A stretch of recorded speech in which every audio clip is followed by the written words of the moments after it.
This is United Network News with Sunny Galt, Calen Gipp, Kimberly Gogan, and our field messengers from around the world. Here's today's real news. Hurricane Milton has been the focus of intense media coverage this week. UNN field messenger Andreia provides an on-the-ground report from Fort Myers, Florida. UNN extends heartfelt wishes for everyone's safety during these times.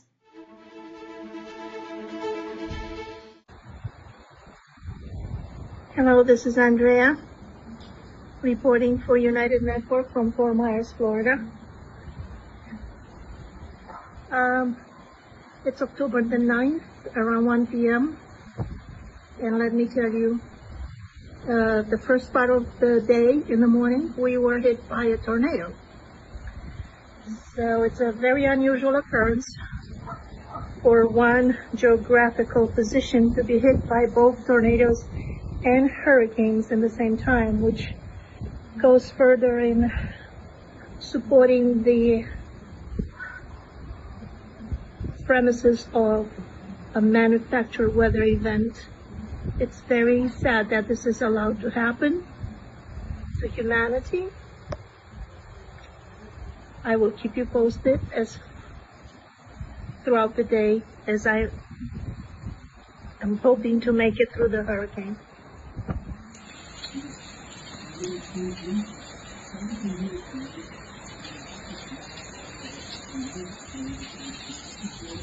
So this is in my hotel room, and I already have water coming in. The bridge has been closed down. We already have a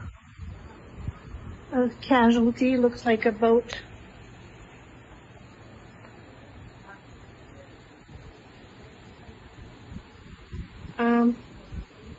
I mean, it looks pretty ominous, but there's nothing really bad at this time. I'll keep you posted, guys. I live about 10.10, not even a half a mile from here. My house is definitely going to be flooded, so I took a hotel room, and this guy wants a closer look. Not sure why.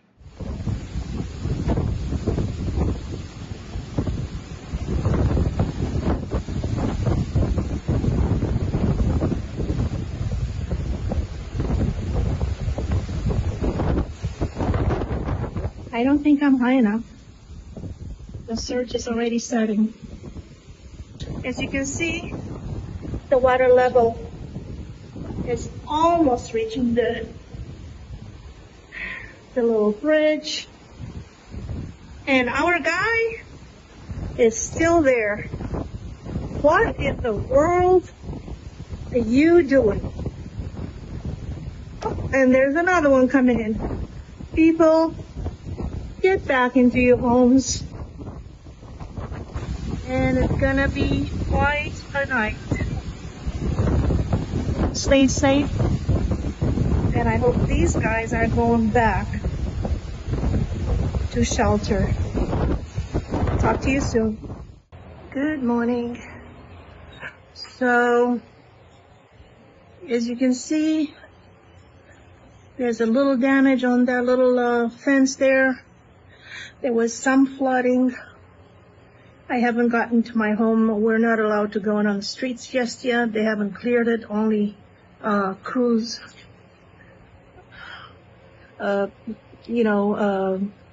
first responders and so on. Fort Myers and North Fort Myers is out. Electricity is out. I don't know, 38,000 people. Electricity is out. Oh, look, we have some people going outside for breakfast at the hotel. Honestly, I don't think I can eat. I'm too nervous. So we're looking at Sanibel Island there, and okay, can't see any lights except those in the back there. And those are probably street lights. I can't tell, and if they are, they're probably generators, but pretty much everyone is out. Electricity is out. I think we still have some tornado warnings, and some surge warnings, but it's looking good, guys. No deaths have been reported yet, just a lot of property damage and people without electricity, which is not really ideal for anyone with medical conditions. So anybody who knows Fort Myers, those buildings are quite iconic. Everybody knows those buildings. Well, I thank God we made it through. So this road here was fully covered this morning in water, but now it's better. So the trash removal is happening everywhere. This is how it looks. Wow. Those.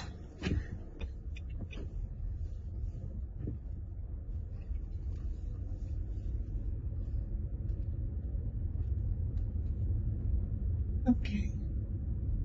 It's a lot of trash.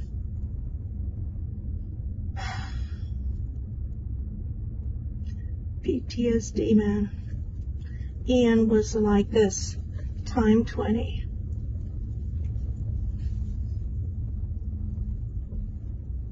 So people had surges and lost everything. I still can't get into my house, so this is not looking good. I just hope mine doesn't. Yeah, I don't know. This looks bad.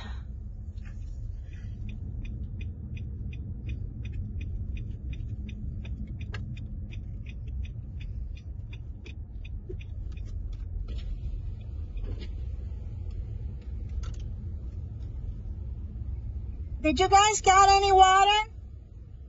No water? Thank God. Okay. Thank God. I can't get into my house yet because my gate is completely locked up. I need someone to come and pry it open. And since it's not an emergency yet, I have another day at my hotel, and there's no electricity anyway here, so it's not safe to be here without electricity. But at least we didn't get water, so that's good news. But those poor people, just one street away, you saw, they had everything trashed. So, looks like Build Back Better are very committed to do so. Public transportation is working. BJ Wholesale Club was open. I was able to fill up my gas tank, which was pretty close to full, but since it's the only source of electricity I have is my car, I want to keep it full. McDonald's is open. Ugh, disgusting. That's so sad. That is so sad that you're gonna eat that crap. And so, oh, this gas station, the Shell open. The Shell is open. That's nice. And oh, look at that. That's a lot of police over there. Not sure what they're doing. But the streets are pretty safe right now. Everybody's okay. So we're just finding our bearings and we're waiting for electricity. Thank God we are safe. Talk to you later.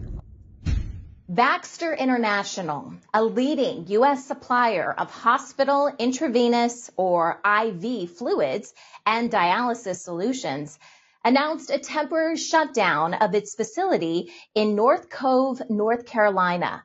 This decision came after Hurricane Helene caused significant damage from rain and storm surges. The facility is responsible for supplying 60% of the country's daily IV supply. Baxter has not yet provided a timeline for when the North Cove plant, its largest manufacturing site worldwide, will resume operations. The company says they are making steady progress in cleanup efforts, and they have not found any structural damage. Baxter announced on Wednesday that it plans to restore the supply of certain IV solutions to 90 to 100% by the end of 2024. To do this, they will restart their plant in stages and import products from other Baxter locations. Earlier this week, Baxter started shipping fluids to hospitals again after a brief pause. However, they are currently limiting customers to 60% of their usual orders. Baxter has raised the supply of IV solutions and nutrition products to 100% for designated children's hospitals. To meet demand, Baxter is also increasing production at its facilities outside the U.S. Anticipating a shortage. In particular, they talked about a shortage of normal saline and lactated ring. But what not enough people are talking about is the fact that this is expected to disrupt the supply chain until at least the end of this year, 2024. As someone who relies on my medications being delivered by IV to have some sort of semblance of quality of life, I'm not going to lie to you, I'm a little scared. This is a real message I received from my nephrologist nurse this morning. Pause to read.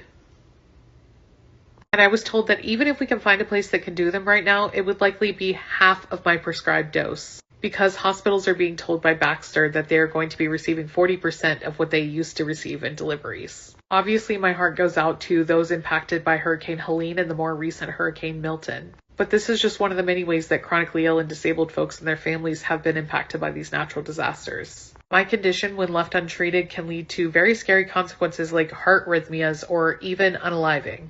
And I am still being told, like many others, that there's nothing we can do. Other IV solution suppliers are also enforcing strict ordering limits and are not taking on new customers, as reported by the American Hospital Association, or AHA.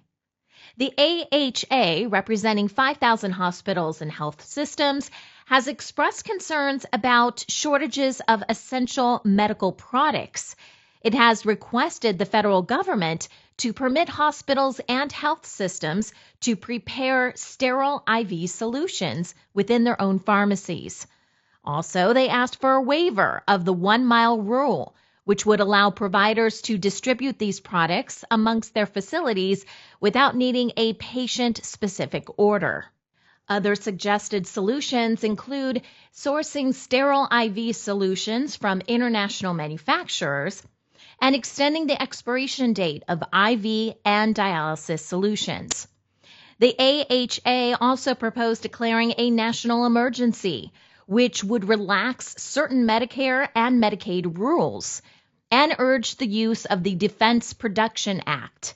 This would require manufacturers to prioritize producing sterile IV solutions and encourage them to increase production and supply. Hello, I'm your dialysis nurse now. There have been meetings going on all across the world for those affected by Hurricane Helen. Regarding Baxter supplies like saline and PD solutions, their call to action is to act now. Full conservation strategies need to be put in place ASAP.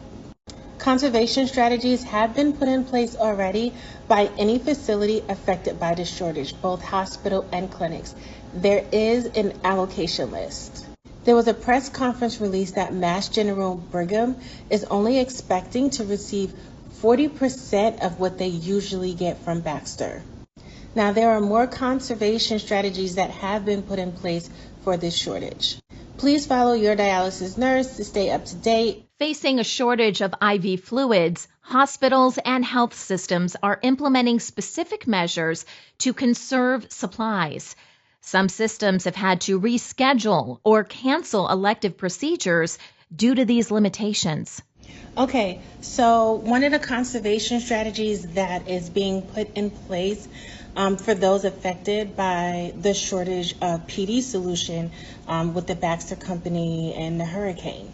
A lot of the peritoneal dialysis programs are temporarily pausing any new patients into the PD program. So a lot of patients, if you currently have a PD catheter, you will not start training for PD. And if you were looking to get a PD catheter placed, you will not be getting that PD catheter placed anytime soon until this shortage is lifted. PD patients, be mindful, one of the biggest things with peritoneal dialysis is the high infection rate when you don't maintain aseptic and sterile technique. Peritonitis or a tunnel infection can temporarily put you on hemodialysis until that infection is resolved. But that stay in hemodialysis may be a little bit longer because of this shortage. Hospitals are adjusting by providing alternatives like electrolyte drinks for hydration in less critical cases and conserving IV supplies for patients in dire need, like those in intensive care or undergoing surgery. It is challenging for hospitals to handle IV fluid shortages as these products are bulky and hard to store in large quantities. The healthcare industry has faced similar problems before, like during Hurricane Maria in 2017. Something that is troubling and confusing to me is that we haven't learned lessons around monopolies in manufacturing healthcare supplies. This is not the first time that a Baxter facility has been destroyed in a natural disaster. In September 2017, multiple Baxter facilities in Puerto Rico were destroyed after Hurricane Maria devastated the island and millions of people suffered through Trump's abandonment in the aftermath. And within 6 months, there was a nationwide crisis-level shortage of IV fluids. So again, to recap, the North Cove location is Baxter's largest manufacturing facility that primarily supplies IV fluids and peritoneal dialysis solutions. Baxter is the largest manufacturer of these solutions in the United States. It is as clear now as it was then that monopolies in healthcare and in general create massive risks in impacting the global supply chain. There is no denying that this will impact patient care, and with most things under end-stage capitalism, this was largely preventable. Baxter is moving unaffected finished goods and inspecting others to support current allocations. Global plants are increasing production to meet U.S. needs, with supplies expected to arrive throughout October. Baxter will update allocation plans as inbound shipments are assessed. Urgent healthcare needs remain the priority, with experts reassuring patient care will continue effectively, even as healthcare professionals adapt to current challenges. The issue of homelessness remains a hot topic, and Florida is right in the middle of it, with a new law shaking things up. Governor Ron DeSantis has signed a new law that bans camping or sleeping on public property in Florida.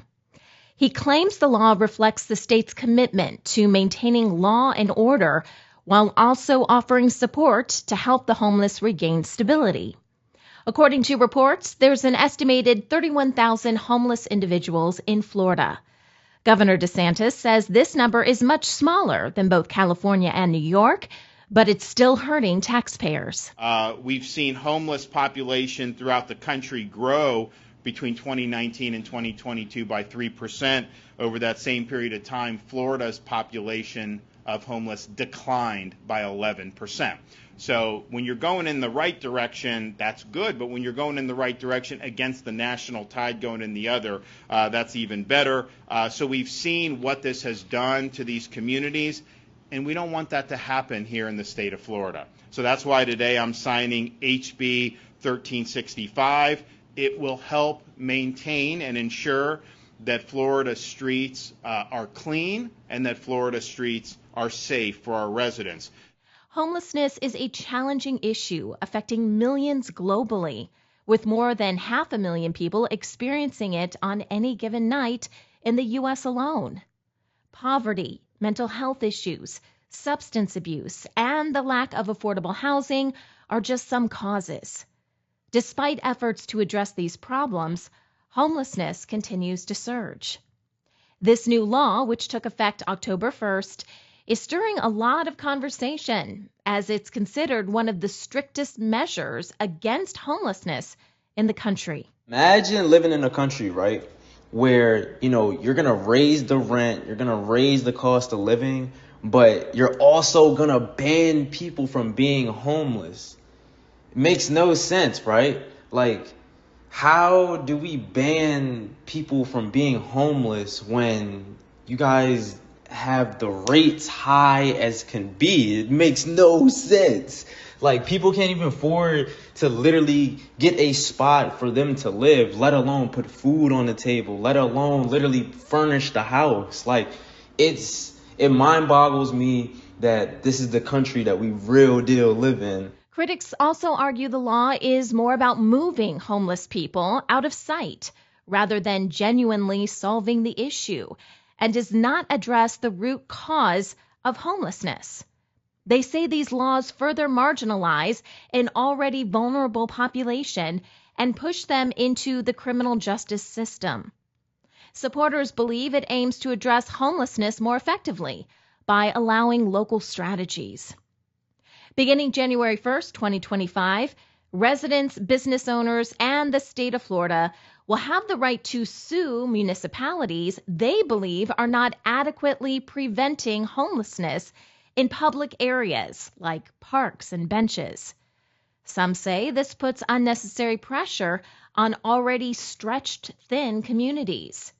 To support the law's implementation, the state is allocated $30 million. However, many officials argue this funding is insufficient, as the largest county allocation is around $600,000. So for many of you who didn't know, I actually worked for Department of Children and Families Protective Investigations and Services for about 16 years. A large segment of our population was the homeless community. Now, starting October 1st, they pretty much criminalized being homeless. Let me explain. If you are a homeless person and you are sleeping on a bench, on the beach, on the sidewalk, any public spaces, you will be arrested. Now, this law exists because of the Republican supermajority. Now, DeSantis has not provided any state or federal money to help house the homeless. What he has done is allocate $30 million to enact this law in each county and to provide the homeless with mental health and substance abuse care. And you really think that mental health is going to cure all? Now, we have to take care of 3 basic needs: food, water, and shelter. I think it's pretty much a piss poor joke when you say you're going to give Orange County or a county like Dade County $600,000 to help with the homeless, which would only be to enforce this law and provide them mental health. Adding to the mix, a recent U.S. Supreme Court decision granted more authority to local governments to clear out homeless camps, even when no alternative housing is available. Local officials in Florida are seeking solutions to avoid legal battles without resorting to mass arrests. Some communities are already investing in solutions, such as hiring additional staff to support finding jobs and housing for their residents. Miami-Dade County, for instance, has repurposed an abandoned hotel to house older homeless individuals and is considering purchasing nearly 200 homes. In Palm Beach, discussions are underway about creating overnight parking lots for those living in their cars. Tampa is creating solutions as well. There's no doubt you have seen a lot more homeless people out on the streets in your community. Rent is sky high, and that is forcing a lot of people to be evicted out of their apartments, their homes, even foreclosed on in some cases. I'm standing outside what some call is a solution to the problem. This is Tampa Hope in Tampa, Florida, and it is an entire city block that has been basically allocated to help house and help people who are down on their luck. They've even gotten some electrical powered cottages for some of them to live in. Advocates express frustration, saying they can only guide individuals to shelter doors, but are powerless beyond that point. The state promises these shelters and additional spaces will be continuously monitored by law enforcement and will offer behavioral health services, banning drug and alcohol use on the premises. This new law does allow for exemptions during emergencies, such as hurricanes. Historically, disaster relief for those already homeless before events like this had been limited. FEMA, the primary federal agency for disaster aid, has specific policies that exclude homeless individuals from receiving significant help like housing and direct assistance. It's clear the issue of homelessness is complex, and there is no one-size-fits-all solution. This new law sparks a lot of debates, but one thing's for sure, tackling homelessness is a massive challenge that needs more than just legislation. Communities, advocates, and lawmakers have to come together to find real, lasting solutions. Let's not forget, behind every statistic is a real person deserving of compassion and support. The historical Watermills in this beautiful Romanian village show the amazing creativity of past generations, transforming natural elements into practical utility. UNN Field Messenger Monica shares the stories of these unique structures. Hello, this is Field Messenger Monica reporting from Romania for United Network News. More than 100 years ago, there were over 50 watermills on the Ruderia River in the village of Eftimie Murgu, Karaș-Severin County. The soft, still waters of this river would not have been able to set a mill wheel in motion, and yet people with great patience and ingenuity made the impossible possible. Generation after generation, they chipped away at the hard rock, carving tunnels and channels in the stone to direct the water, building dams out of tree trunks, and creating small reservoirs, and finally build mills with a horizontal wheel set in motion by the free fall of the water. The wheel, driven by the force of the water, is the heart of the mill. It engages an axle that transmits the movement of the millstone above. The grains of wheat or corn placed in a basket fall next to the millstone and are ground by the friction between the two stones. Over the years, severe floods have destroyed many of the mills. Today, the riverbed is left with a necklace of 22 watermills. In the entire county of Karaș-Severin, about 250 watermills are still preserved today, and almost half of them are still functional. Without restoration, the mills will stop ticking and die. See you next time. Bye. Sleep maxing has taken TikTok by storm, capturing the interest of Gen Z and millennials alike. But what exactly is sleep maxing? Simply put, it's a wellness trend focused on getting the best sleep possible by making lifestyle tweaks, creating cozy sleep spaces, and establishing pre-sleep routines. Sleep maxing promises improved mental and physical health, which explains its growing popularity amongst influencers, wellness fans, and even some healthcare professionals. While there's no shortage of quirky sleep hacks online, do they actually work? Take magnesium supplements, for instance.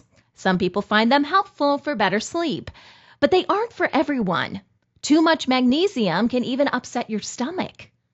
And then there's the trend of mouth taping to reduce snoring, but experts warn it can be dangerous, especially if you have sleep apnea. It's mouth tape. When you breathe with your mouth closed, your jaw is allowed to develop where it actually wants to and encourage a sharp and properly aligned jaw. You'll also sleep deeper and wake up better rested in the morning.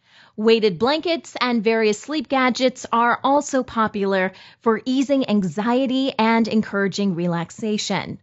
When it comes to melatonin, it's not a cure-all.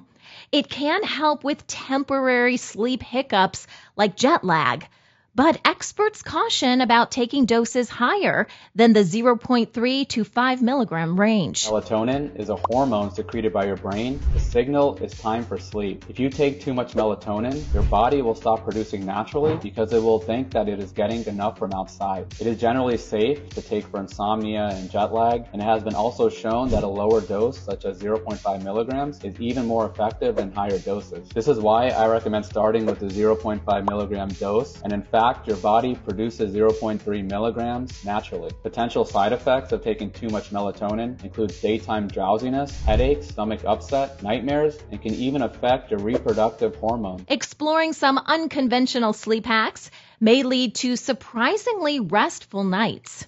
Have you ever considered sleeping in a hammock? The gentle swaying motion is like being rocked in a cradle, which could help you relax and sleep more deeply. Then there are crystals like amethyst or moonstone, which some say promote tranquility and balance when placed under your pillow, though it seems to work differently for everyone. Another interesting idea is using grounding mats, which connect you to the Earth's natural energies and might help with insomnia by aligning your body electrically. Essential oils like lavender and chamomile are popular in aromatherapy because they help you relax and sleep better. Their calming effects can ease anxiety and create a peaceful vibe that's perfect for a good night's sleep. You can even create a mist for your pillow. Sleep like a baby with this DIY pillow mist. Day 24 of getting 1% more holistic every day, and today we're making a pillow mist. In a 1-ounce spray bottle, combine 10 drops of lavender oil, it's very calming, 10 drops of geranium oil, it's a soothing, happy aroma, with 1 ounce of witch hazel. Spray on your pillow every night, play some 432 Hz, and drift off to sleep feeling so calm. As for those fancy white noise machines, studies show they can help, but an inexpensive fan or a free app can also do the trick. And if you're into unique teas, banana peel tea might be worth a try. I learned this from America's sleep doctor, Dr. Michael Bruce. You just grab a whole banana and you leave the peel on. Okay. But you cut off the ends of that banana and then you wash it. Make sure it's organic. That's important. So what you do is you put that banana with the peel on in a pot with water and let it boil for 5 minutes. Okay. The peel of a banana has more magnesium, potassium, more of these micronutrients that help you relax than the actual banana itself. Gotcha. So as it boils, that seeps into the water. When it's done, you pour that into a cup, discard the banana or put it into the freezer. Drink that, and it'll help calm the mind. It'll help relax you and help you get ready for bed. So what's truly effective for better sleep? Let's go with the classics. Start by creating a comfortable sleep environment. This could include investing in a good mattress, pillows, and bedding that support your body's needs. Keeping your bedroom cool, dark, and quiet can also contribute to a more restful night's sleep. Consistency counts when it comes to sleep schedules. Aim to go to bed and wake up at the same time every day, weekends included. Our bodies love a steady rhythm, and maintaining one can help you fall asleep easier and feel alert during the day. Relaxing bedtime routines are another must. Think reading, listening to calming music or podcasts, meditating, or unwinding with a warm bath or shower. These activities tell your body it's time for rest and can promote relaxation. There are many benefits to incorporating sleep maxing into your daily routine. Getting enough quality sleep has been linked to improved memory, focus, and decision-making skills. It also plays an important role in maintaining a healthy immune system and reducing the risk of chronic diseases such as obesity and diabetes. Check out these videos from our viewers offering tips that might help you on your journey to better sleep. Good day. Field Messenger Hagen reporting for UNN, coming to you from Los Angeles, California. A sleep hack that has worked tremendously for me is changing the orientation of my bed to face north and south, aligning myself to the planet. I usually toss and turn, but after doing this, I am sleeping on my back for the most part. And I also use these grounding wristbands, which allow me to have rejuvenating sleep. Thank you for watching. Amy from Parsippany, New Jersey. I have a seizure disorder, petit mal, from a head injury. And when I have an issue, sometimes my days and nights switch. So what I do to get my sleep back is I go outside and I do some grounding, barefoot, before 10 o'clock in the morning. And if I can get in a place where the sun is shining on me, with my feet on the ground, and that sometimes helps put me back into sync.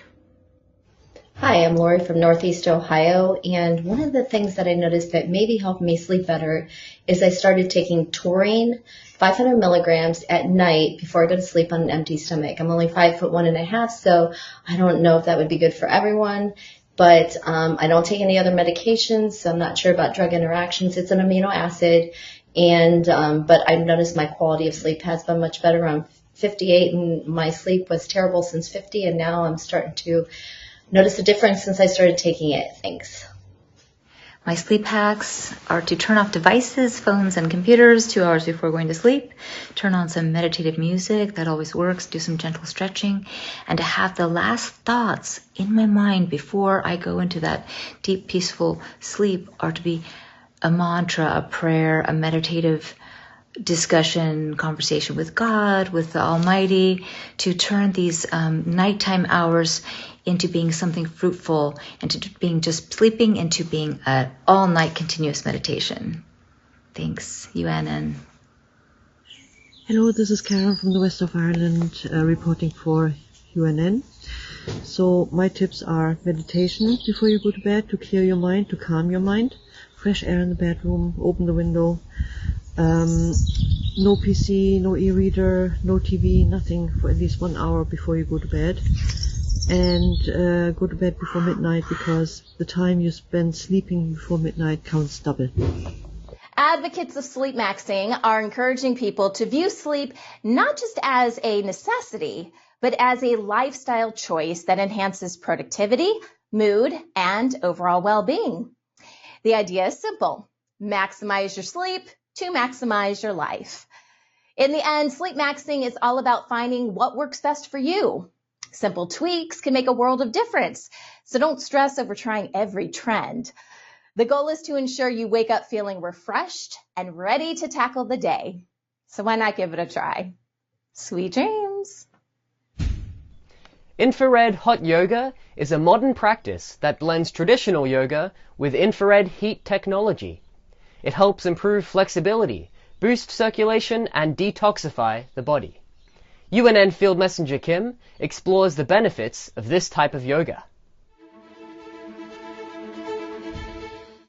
Hi there, this is Kim Hayes, Field Messenger Report for UNN. We're in Cedar Rapids, Iowa, and today we're going to take a tour of the state-of-the-art infrared hot yoga studio and learn about the healing benefits. Hi, my name is Andreia Parks. I am here at Tula Yoga in Cedar Rapids, Iowa, and I started this business about 10 years ago with just regular temperature yoga, and we just added the hot yoga, and we decided to make it infrared heating panels. Therefore, it's a lot more clean and it makes you feel a lot better. Technically, this is radiant heat. The infrared is radiant heat, but the old style is like the forced heat that goes through the ductwork. And so the difference is these heating panels, first of all, are very much more efficient and targeted. So the heat doesn't escape. It really just stays in the room, and it is more efficient and better for the environment.